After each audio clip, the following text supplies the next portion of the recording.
obesity and overweight is increasing worldwide, especially in Italy. We have this factor that is increasing time by time, and especially in 2035 we have some percentage that will be higher and higher time by time, and so it will be integrated also for the treatment of our colorectal patients, colorectal cancer patients.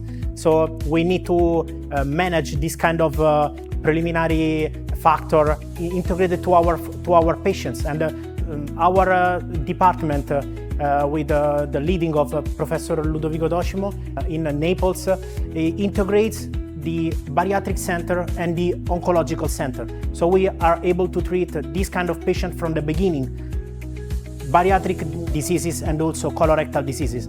It will be something really important because of the visceral obesity.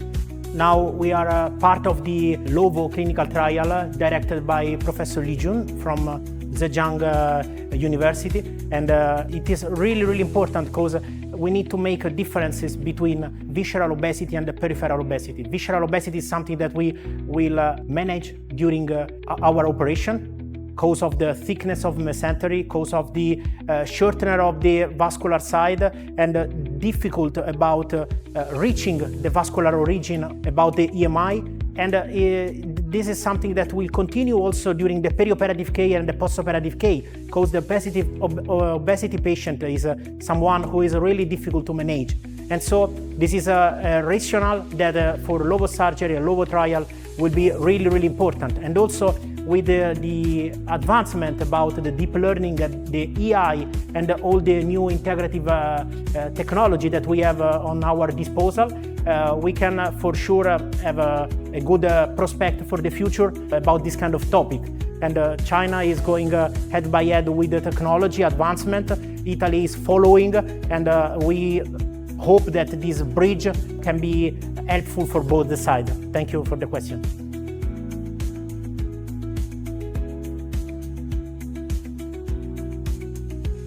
This is our third year that we are invited on the Colorectal Symposium of Zhejiang University, and we are really happy for this kind of invitation. I personally have been trained by Professor Ding Feng and by Professor Li Jun in 2023 for 3 months, and in 2025 for other 6 months.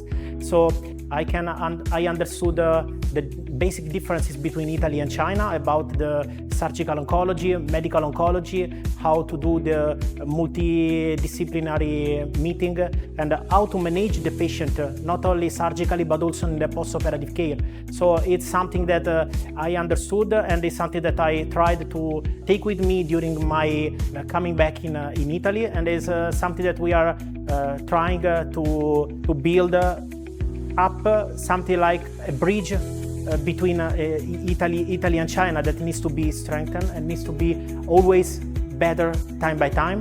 And during the writing of a new clinical paper, during the participation of multicentric trial, and during also the possibility of new fellows coming in China or new Chinese fellow coming to Italy to try to understand each other point of view, each other culture that are totally different. For example, just for making some examples, for Chinese patient, the sigmoid is really long, and so in their cases, during the colorectal cancer operation, they usually don't need to take down the splenic flexure. In Italy, we do it routinely because we have a shorter sigmoid. Other example is the diverticula. In Italy, we have a lot of left diverticulitis. In China, you have much more the right one. And so we have some particular difference that we need to understand to each other.